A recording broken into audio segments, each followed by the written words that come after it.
जीएलसीसी news के इस खास कार्यक्रम में आप सभी का स्वागत है और मैं हूं आपके साथ फरहान। देश भर के कई प्रदेशों में हिंसाओं का सिलसिला जारी है। तमाम सम्मानित लोग निकल कर आते हैं, बड़ी हस्तियां निकल कर सामने आते हैं, राजनेता हों वह लगातार अपनी सलाहें देते रहते हैं कि आखिर इन हिंसाओं को कैसे रोका जाए, राज्य सरकारों को किस प्रकार के कदम उठाए जाने चाहिए। तो इसी सिलसिले के जारी रहते हुए भारतीय जनता पार्टी की महिला नेता हैं किरण बेदी, उन्होंने भी कुछ पॉइंट्स दिए हैं, कुछ सलाहें दी हैं कि आखिर इस तरह की हिंसाओं को कैसे रोका जा सकता है। आखिर उन्होंने क्या सलाह दी है यह जानने की आवश्यकता है। उन्होंने पहली सलाह दी है कि सकरे इलाकों से यदि इस तरह के जुलूस निकलते हैं तो पुलिस प्रशासन को पहले से तय कर लेना चाहिए क्या करना है और क्या नहीं करना है। यानी कि कुछ गाइडलाइंस बना देनी चाहिए उस सकरे इलाके में और लागू कर देनी चाहिए कि यहाँ क्या होना है क्या नहीं होना है। छोटी सी बात भूल गई कुछ नारों को, और चाहे दो धर्म के बीच में देखिए ये हिंसाएं होती हैं तो दोनों धर्मों के लोगों को सूचित कर देना चाहिए कि आप चाहे वह मुस्लिम धर्म हो या हिंदू धर्म हो, जाहिर सी बात है कि हिंसा दो धर्मों के बीच में ही होगी, तो दोनों धर्मों के लोगों को यह सूचित कर देना चाहिए यदि हिंदू कार्यक्रम है तो मुस्लिम धार्मिक नारों की आवाज़ नहीं आनी चाहिए, यदि मुस्लिम कार्यक्रम है तो हिंदू धार्मिक नारों की आवाज़ नहीं आनी चाहिए। मुझे ऐसा लगता है किरण बेदी को एक चीज़ और ऐड करनी चाहिए थी कि जिसके धार्मिक जुलूस निकल रहा हो तो उसके विपक्षी धर्म के धार्मिक नारों की आवाज़ नहीं आनी चाहिए, यदि आती है तो इसका दंड प्राप्त होगा, यह अपराध होगा, यह कहना चाहिए।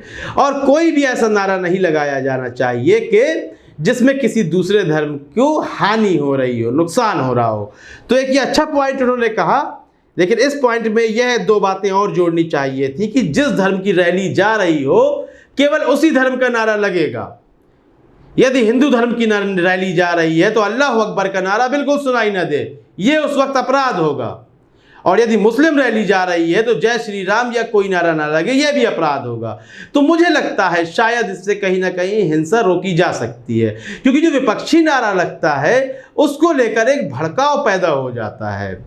तो इस पॉइंट पर अच्छा पॉइंट कहा किरण बेदी ने बिल्कुल, और ये सब लोग रोकना चाहते होंगे हिंसाएं, इस तरह के पॉइंट इसलिए रखे जा रहे हैं। अब क्या कहा गया है, जुलूस में क्षेत्र के सम्मानित लोगों को अब अभिभावक बनाना चाहिए और एक महिला कमेटी बनाई जानी चाहिए। अब सबसे बड़ी बात यह है कि जो क्षेत्र में सम्मानित लोग होते हैं, कोई भी क्षेत्र हो, मुस्लिम क्षेत्र हो, हिंदू क्षेत्र हो, कोई भी हो, आप भी इस बात पर ध्यान दीजिएगा और कमेंट सेक्शन में बताइएगा क्या मैं सही कह रहा हूं। जो वहां के सम्मानित लोग होते हैं वही वहां के आपराधिक प्रवृत्ति के लोग भी होते हैं। जिनका सम्मान होता है क्षेत्र में वही लोग कहीं ना कहीं अपराध से जुड़े होते हैं। तो अब मान लीजिए कि मुस्लिम इलाके से हिंदू रैली निकल रही है, वहां के सम्मानित लोगों को बना दिया गया अभिभावक। अब वही आपराधिक लोग हैं, वही पीठ पीछे साजिशें करते हैं। कोई भी क्षेत्र हो, यहाँ मुस्लिम समुदाय यह ना कहे कि उदाहरण के तौर पे आपने मुस्लिम समुदाय को अपराधी बना दिया, नहीं, कोई भी क्षेत्र हो, जो सम्मानित लोग होते हैं, जहां तक मैंने देखा है जिनका सम्मान किया जाता है बड़े स्तर पर, वह कहीं ना कहीं अपराध से जुड़े होते हैं। तो उनको अभिभावक बनाने से शायद हिंसाएं कम हो जाए, लेकिन मुझे नहीं लगता। अब क्षेत्र में अपराधियों को पीस बॉन्ड भरवाना चाहिए कि अपराधियों के पास पहले से पहुंच जाए, शांति बनाए रखने के लिए पीस बॉन्ड भरवाए। लेकिन मेरा मानना है कि जो आपराधिक प्रवृत्ति के लोग हैं वहां पर, उनको रैली और जुलूस जितने दिन निकलना है उनको हवालात में डाल देना चाहिए, उनको कुछ दिन पुलिस के हवाले कर देना चाहिए, दंडवत नहीं।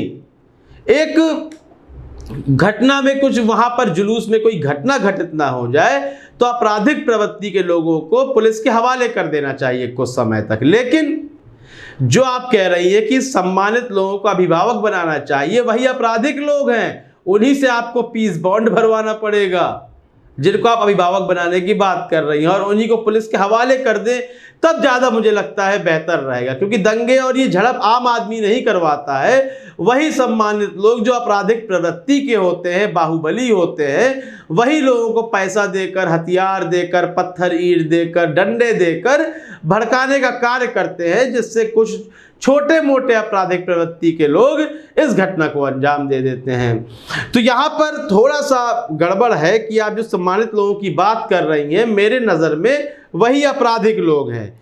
छतों और घरों की तलाशी होनी चाहिए, पत्थर लाठी डंडे हैं कि नहीं है, हाँ यह बिल्कुल सही है। उससे पहले पूरे क्षेत्र की तलाशी होनी चाहिए, चाहे मुस्लिम जुलूस निकल रहा हो या हिंदू जुलूस निकल रहा हो, उस जुलूस में शामिल होने वालों के नाम दर्ज होने चाहिए सबके, और सबकी तलाशी होनी चाहिए कि आखिर आप जुलूस में किन सामानों के साथ जा रहे हैं।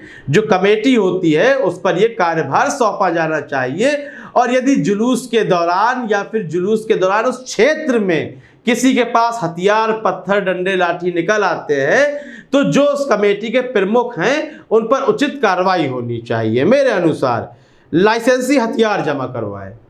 यहाँ थोड़ी सी परेशानी की बात है कि लाइसेंसी हथियार जमा करवाएं। अब चाहे किसी भी धर्म की रैली हो, देखिए मैं दोनों की बात कर रहा हूँ, चाहे मुहर्रम में मुसलमान हो या रामनवमी में और हनुमान जयंती में हिंदू हो, वहाँ भी तलवारें दिखाई देती हैं, यहाँ भी तलवारें दिखाई देती हैं। अब कितनी लाइसेंसी हैं, कितनी गैर लाइसेंसी हैं, इन्हीं तलवारों के बीच में बंदूकें और पिस्टल भी दिखाई दे जाते हैं। तो हथियार जमा करवाने वाली जो नीति है, मुझे लगता है कहीं ना कहीं फेल हो जाएगी। या तो बिल्कुल एक सख्त नियम बना दिया जाना चाहिए केंद्र सरकार के द्वारा, राज्य सरकार के द्वारा, कि धार्मिक जो कार्यक्रम होते हैं उसमें हथियारों की कितनी भी आवश्यकता हो, चाहे वह मुहर्रम का जुलूस हो या हनुमान जयंती या रामनवमी हो, तलवार बंदूक बिल्कुल भी दिखाई नहीं दी जानी चाहिए। लेकिन हाँ, हिंदू धर्म में हथियारों की पूजा का भी एक प्रावधान होता है, तो वह मंदिर तक सीमित होना चाहिए, और मुहर्रम के जुलूस केवल जो तलवार वगैरह है वह इमाम बाड़े तक ही सीमित होने चाहिए, ना कि सड़कों पर तलवारें लहरानी चाहिए। ऐसा मुझे लगता है। आपको क्या लगता है कमेंट सेक्शन में बताएंगे आप। फिर कहा है सीसीटीवी कैमरों की जांच होनी चाहिए, और लगातार कुछ जो जिम्मेदारी जिन व्यक्तियों को दी जाए वहां का वीडियो बनाते रहे। हाँ, तो वीडियो बनते हैं तभी इस तरह की घटनाएं सामने आती हैं, कुछ कमी रह जाती है तो और बढ़ा दिया जाना चाहिए। तो किरण बेदी ने यहाँ पर अपनी कुछ राय दी है, सलाहें दी हैं, जिससे हिंसा को रोका जा सकता है। लेकिन उसमें थोड़ा सा मैंने भी मिक्सअप किया है, थोड़ा सा पलटवार किया है कि इन नियमों में, इन नियमों को थोड़ा और जोड़ दिया जाए, थोड़ा और पेचीदा कर दिया जाए, तो शायद हिंसा की जो घटनाएं हैं वह रुक सकती हैं। इस संबंध में आपका क्या विचार है, आपकी क्या राय है, अपनी राय देना बिल्कुल भी ना भूलें। कार्यक्रम को लाइक करें, ज़्यादा से ज़्यादा शेयर करें और चैनल को सब्सक्राइब अवश्य कर दें। तब तक के लिए इजाज़त दीजिए, धन्यवाद।